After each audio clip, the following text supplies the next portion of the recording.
Dear students, welcome to CS Crux. Our topic is generate and test algorithm in artificial intelligence, जिसे generate and test method भी बोल सकते हैं, generate and test search भी बोल सकते हैं। आर्टिफिशियल इंटेलिजेंस में जितने भी इन्फॉर्म्ड सर्च एल्गोरिदम्स हैं, उन सभी एल्गोरिदम्स में से जनरेट एंड टेस्ट एल्गोरिदम सबसे बेसिक, सबसे सिंपल एल्गोरिदम है। हम हमारी डेली लाइफ में भी जब किसी प्रॉब्लम को सॉल्व कर रहे होते हैं तो हम जनरेट एंड टेस्ट मेथड ही को यूज़ करते हैं। बेसिकली ऐसा है कि जनरेट एंड टेस्ट जो मेथड है, इसमें दो बेसिक मॉड्यूल्स हैं। अगर हमको किसी प्रॉब्लम को सॉल्व करना है तो हम उस प्रॉब्लम के जो पॉसिबल सॉल्यूशंस हैं उनको जनरेट करते हैं और उन सभी सॉल्यूशंस को हम टेस्ट करते हैं। जो सॉल्यूशन करेक्ट है, जो एक्सेप्टेबल है, जो हमारी प्रॉब्लम को सॉल्व कर रहा है, वो हमारा एक आप बोल सकते हो सॉल्यूशन हो सकता है। उसके अलावा ऐसे सभी सॉल्यूशंस जो हमने जनरेट किए, जो हमारी प्रॉब्लम को सॉल्व नहीं कर पा रहे थे, जिनको हम इनकरेक्ट सॉल्यूशन बोल सकते हैं या जिनको हम नॉन एक्सेप्टेबल सॉल्यूशंस बोल सकते हैं, उनको हम अलग कर देते हैं। मतलब उनसे हमारा प्रॉब्लम सॉल्व नहीं हुआ। अब मैं आपको ये बताना चाह रहा हूं कि इस पूरे मेथड में हमारे पास जो दो मेजर मॉड्यूल्स हैं वो कौन कौन से हैं। पहला है जनरेटर और दूसरा है टेस्टर। अब इस पूरी कहानी को, इस पूरे एल्गोरिदम को समझने से पहले मैं एक रियल लाइफ एग्जांपल आपको देता हूं ताकि बहुत अच्छे से इस कॉन्सेप्ट को आप समझ पाएं। ये जो एग्जांपल है सिर्फ आपको मोटा मोटा कॉन्सेप्ट समझाने के लिए है। फॉर एग्जाम्पल मेरे पास एक लैपटॉप है। वो जो लैपटॉप है उसका जो स्पीकर है उसकी आवाज़ नहीं आ रही। मैं जब उसको चलाता हूँ, मैं कोई ऑडियो चलाता हूँ, मैं कोई वीडियो चलाता हूँ, तो मतलब मुझको स्क्रीन पर तो उसकी वीडियो तो नज़र आ रही है लेकिन वॉइस नहीं आ रही, आवाज़ जो है वो नहीं आ रही। मीन्स उसके स्पीकर का कोई ना कोई प्रॉब्लम है। अब इस प्रॉब्लम को मुझको सॉल्व करना है। मैं ये चाहता हूँ, मेरा गोल ये है कि इस लैपटॉप का जो स्पीकर है वो चले। मैं जब कोई ऑडियो चलाऊं, मैं जब कोई वीडियो चलाऊं तो उसका जो वॉइस है वो भी मुझको सुनाई दे। तो मैं इस प्रॉब्लम को सॉल्व करने के लिए नंबर ऑफ सॉल्यूशंस जनरेट करूंगा। वो किस तरह से? सबसे पहला काम तो ये हो सकता है कि मैं उस जो स्पीकर है, सॉफ्टवेयर पहले उसका मैं चेक करता हूँ। मैं देखता हूँ कि जो टास्क बार में हमारे पास एक साइड पर स्पीकर का आइकन बना होता है, मैं फ़ौरन से वहाँ पर जाता हूँ। मैं चेक करता हूँ कि यहाँ से तो वॉल्यूम कम नहीं, यहाँ से तो जो स्पीकर है वो म्यूट पर नहीं लगा हुआ। पहला सोल्यूशन। दूसरा सोल्यूशन, वहाँ पर गया लेकिन वहाँ पर कोई ऐसा प्रॉब्लम नहीं था। दूसरा सॉल्यूशन मैं जनरेट करता हूँ। मीन्स मैं फ़ौरन से कंट्रोल पैनल की तरफ मूव करता हूँ। मैं कंट्रोल पैनल पर जाता हूँ, वहाँ पर जाके मैं जो स्पीकर है उसको ओपन करता हूँ, उसमें चेक करने की कोशिश करता हूँ कि यहाँ पर तो कोई प्रॉब्लम नहीं। अगर तो वहाँ पर प्रॉब्लम था, मैंने उसको सॉल्व कर लिया। मीन्स मैं कॉन्टिन्यूसली जो सॉल्यूशंस है वो जनरेट करता जा रहा हूँ और उनको टेस्ट करता जा रहा हूँ। अगर वहां पर भी वो मेरा सोल्यूशन भी इनकरेक्ट है तो मैं एक नया सोल्यूशन जनरेट करूंगा। मैं फौरन से उसको जो उसका हार्डवेयर है उसको चेक करूंगा, मैं उसको खोलूंगा, स्पीकर को चेक करूंगा क्या किसी चिप का मसला तो नहीं है। अगर वो भी सोल्यूशन नहीं है तो फिर मैं स्पीकर को चेंज करूंगा। मीन्स हम क्या कर रहे हैं, हम एक कॉन्टिग्यूअस फैशन में जो सॉल्यूशंस हैं किसी भी प्रॉब्लम के, उनको जनरेट करते हैं, उनको टेस्ट करते हैं।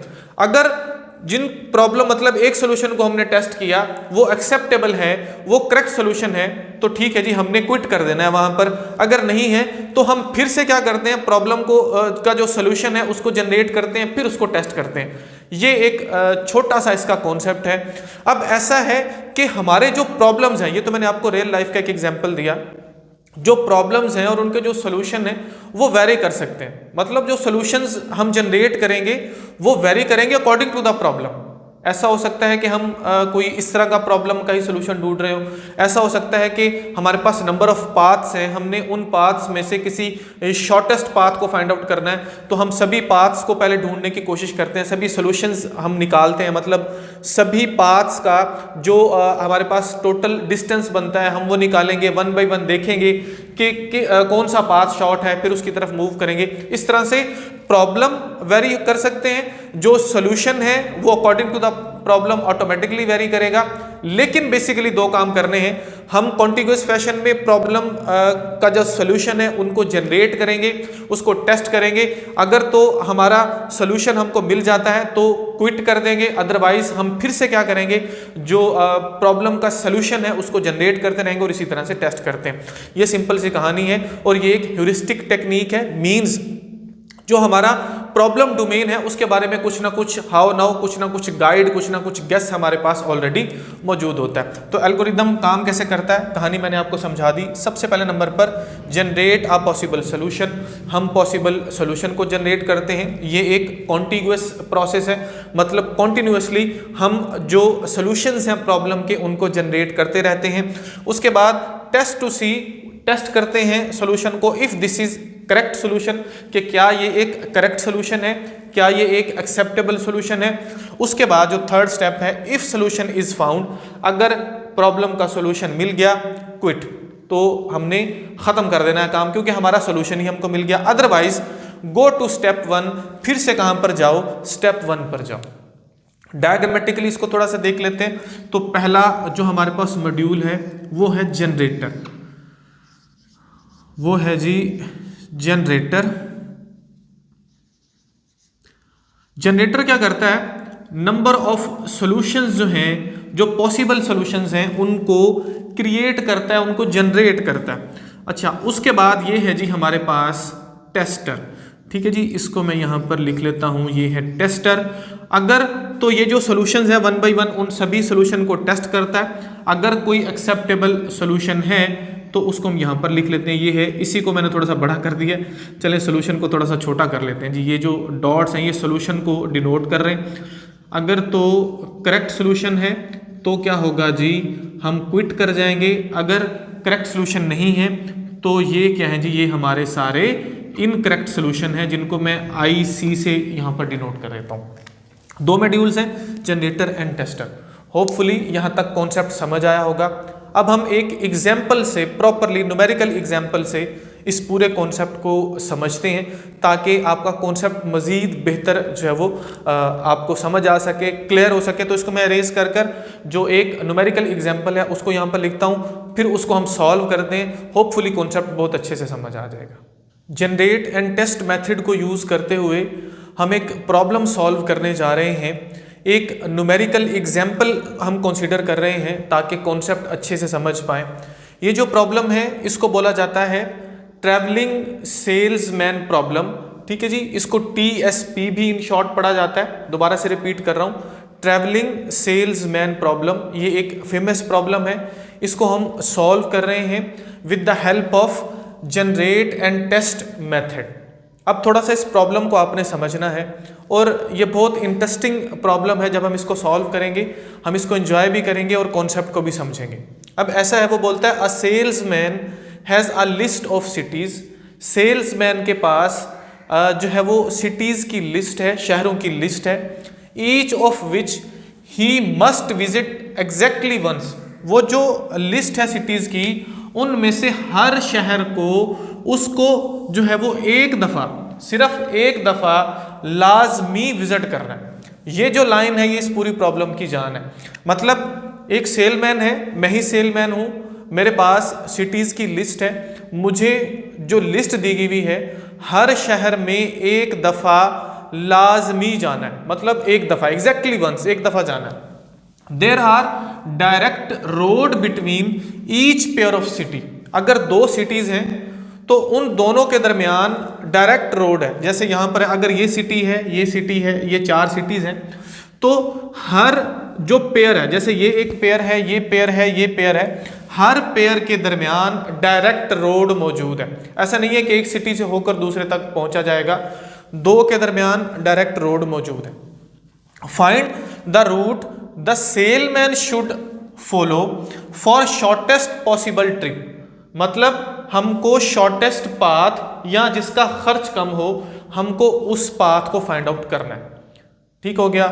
बोथ स्टार्ट एंड एंड, मतलब जिस सिटी से वो स्टार्ट करेगा एंड एंड जहां पर वो फिनिश करेगा, at any one of the city, वो जो लिस्ट उसके पास गिवन है वो कोई भी सिटी हो सकता है, वो कहीं से स्टार्ट हो, वो कहीं पर एंड हो, लेकिन उसने हर सिटी पर एक दफा जाना है, लाजमी जाना है, और जाना भी एक ही दफा है।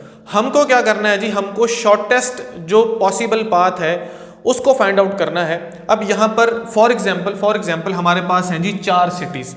एक सिटी है ए, दूसरा है बी, तीसरा है सी और चौथा है डी। अब ये चारों सिटीज हैं जी सेल्समैन की लिस्ट में।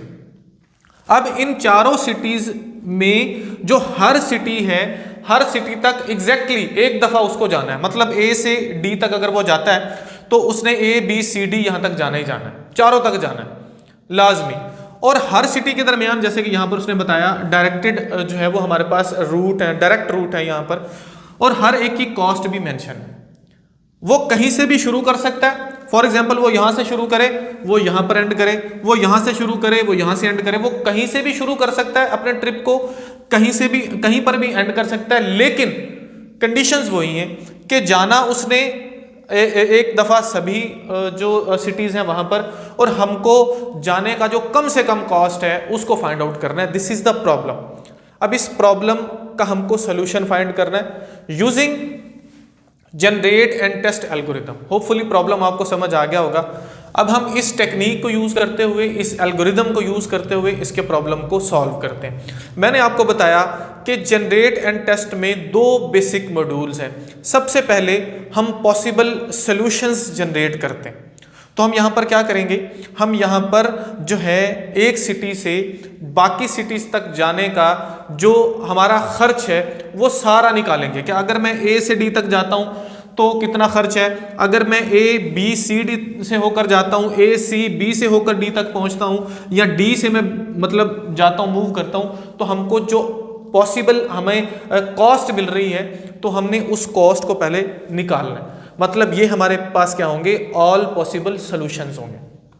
फिर हमारे पास जो कॉस्ट आएगी, मिसाल के तौर पर अगर मैं ए से डी तक, ए सी बी डी पहुंचता हूं तो मेरे पास कॉस्ट आती है 10 समझने के लिए। अगर मैं किसी और जो है वो पाथ को चूज करता हूं उसकी 12 आती है, किसी की 14 आती है, किसी की 15 आती है। तो जो सबसे कम कॉस्ट होगी वही हमारा सोल्यूशन है। हमने हर सोल्यूशन को टेस्ट करते जाना है। अगर हमको हमारा सोल्यूशन मिल गया क्विट कर देंगे, नहीं तो फिर से हम क्या करेंगे जी, उसको स्टार्ट करेंगे। तो अभी इस पूरी कहानी को हम समझने जा रहे हैं। होपफुली आपको जो प्रॉब्लम है वो समझ आ गया होगा। तो इस प्रॉब्लम को हम सॉल्व करते हैं। बिल्कुल इजी सा ही इसका मेथड है, आपने कंफ्यूज नहीं होना, ये सारी बातें आपको समझ आ जाएंगी।